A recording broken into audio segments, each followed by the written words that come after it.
Well, the leaks are real. You're the one that wrote about them and reported them. I mean, the leaks are real. You know what they said. You saw it.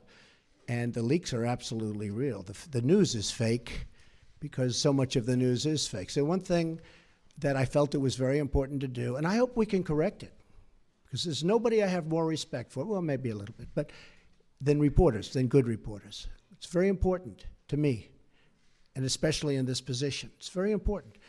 I don't mind bad stories.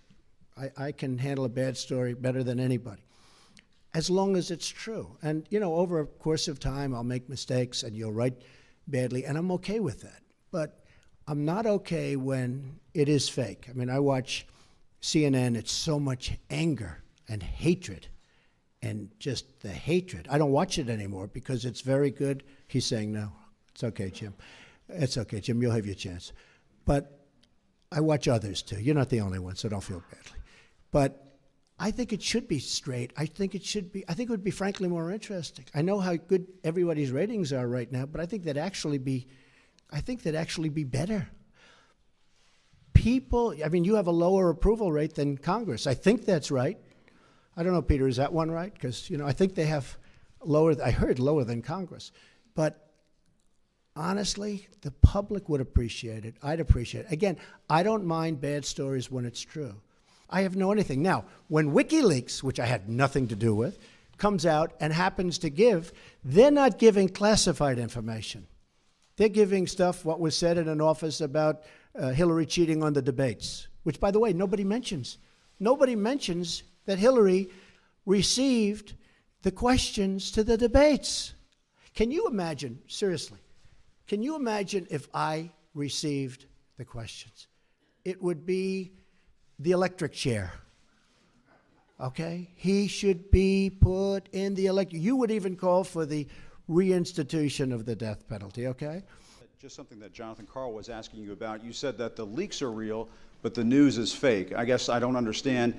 It seems that there's a disconnect there. If the information coming from those leaks is real, then how can the stories be fake? No, the reporting is fake. And if I look, may ask, look, I just want to ask Jim, you know what it is? Here's the thing. The public isn't, you know, they read newspapers, they see television, they watch. They don't know if it's true or false because they're not involved. I'm involved. I've been involved with this stuff all my life, but I'm involved. So I know when you're telling the truth or when you're not. I just see many, many untruthful things. And I'll tell you what else I see. I see tone, you know, the word tone. The tone is such hatred. I'm really not a bad person, by the way. No, but the tone is such, I do get good ratings, you have to admit that. The tone is such hatred. I watched this morning a couple of the network, and I have to say, Fox and Friends in the morning, they're very honorable people. They're very, not because they're good, because they hit me also when I do something wrong, but they have the most honest morning show. That's all I can say. It's the most honest. But the tone, Jim, if you look, the hatred, I mean, sometimes somebody gets, well, you look at your show that goes on at 10 o'clock in the evening. You just take a look at that show. That is a constant hit. The panel is almost always exclusive anti-Trump. The good news is he doesn't have good ratings, but the panel is almost exclusive anti-Trump. And the hatred and venom coming from his mouth, the hatred coming from other people on your network. Now, I will say this. I watch it. I see it. I'm amazed by it. And I just think you'd be a lot better off. I honestly do. The public gets it, you know. Look, when I go to rallies, they turn around, they start screaming at CNN. They want to throw their placards at CNN, you know. I think you would do much better by being different. But you just take a look. Take a look at some of your shows in the morning and the evening. If a guest comes out and says something positive about me, it's brutal. Now, they'll take this news conference. I'm actually having a very good time, okay? But they'll take this news conference. Don't forget, that's the way I won. Remember, I used to give you a news conference every time I made a speech, which was like every day, okay? No, that's how I won. I won with news conference and probably speeches. I certainly didn't win by people listening to you people, that's for sure. But I'm having a good time. Tomorrow they will say, Donald Trump rants and raves at the press. I'm not ranting and raving. I'm just telling you, you know, you're dishonest people. But I'm not ranting and raving. I love this. I'm having a good time doing it. Just because of the attack of fake news and attacking our network, I just want to ask you, sir, I'm changing it from fake news, though. doesn't that undermine... Very fake news. I know, but aren't you... Go ahead. Real news, Mr. President, real news. And you're not related to our new... I am not related, sir, no. I do like the sound of Secretary Acosta, I must say. You know, I Mr. looked at President. that name. I said, wait a minute. Is there any relation there? Alex Acosta. I'm sure you checked that out, Okay. sir. No, I checked it. They said, no, sir. I said, do me a favor. Go back and check the family tree. Okay. But aren't you concerned, sir, that you are undermining the people's faith in the First Amendment, freedom of the press in this country, when you call stories you don't like fake news? Why not just say it's a story I don't like? I When do you that. call it fake news, No, I you're do that. undermining No, no. confidence in I our do that. news media. Here's the thing. Isn't Okay, that important? I understand what you... And you're right about that, except this. See, I know when I should get good and when I should get bad. And sometimes I'll say, wow, that's going to be a great story. And I'll get killed. I know what's good and bad. I'd be a pretty good reporter, not as good as you. But I know what's good. I know what's bad. And when they change it and make it really bad, something that should be positive, sometimes something that should be very positive, they'll make okay. They'll even make it negative.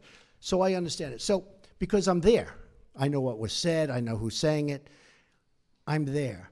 So it's very important to me. Look, I want to see an honest press. When I started off today by saying that it's so important to the public to get an honest press. The public doesn't believe you people anymore. Now, maybe I had something to do with that. I don't know. But they don't believe you. If you were straight and really told it like it is, as Howard Cosell used to say, right? Of course, he had some questions also. But if you were straight, I would be your biggest booster. I would be your biggest fan in the world, including bad stories about me. But if you go, as an example, you're CNN, I mean, it's story after story after story is bad. I won. And the other thing, chaos. There's zero chaos. We are running, this is a fine-tuned machine. And Reince happens to be doing a good job, but half of his job is putting out lies by the press. You know, I said to him yesterday, this whole Russia scam that you guys are building so that you don't talk about the real subject, which is illegal leaks. But I watched him yesterday working so hard to try and get that story proper. And I'm saying, here's my chief of staff, a really good guy, did a phenomenal job at RNC. I mean, he won the election, right? Won the presidency. We got some senators. We got some all over the country. You take a look. He's done a great job. And I said to myself, and I said to somebody that was in there, I said, you take a look at Reince. He's working so hard just putting out fires that are fake fires. I mean, they're fake. They're not true. And isn't that a shame? Because he'd rather be working on health care. He'd rather be working on tax reform, Jim. I mean that. I would be your biggest fan in the world if you treated me right. Now, I sort of understand there's a certain bias, maybe by Jeff or somebody, for whatever reason. And I understand that. But you've got to be at least a little bit fair. And that's why the public sees it. They see it. They see it's not fair. You take a look at some of your shows, and you see the bias and the hatred. And the public is smart. They understand it.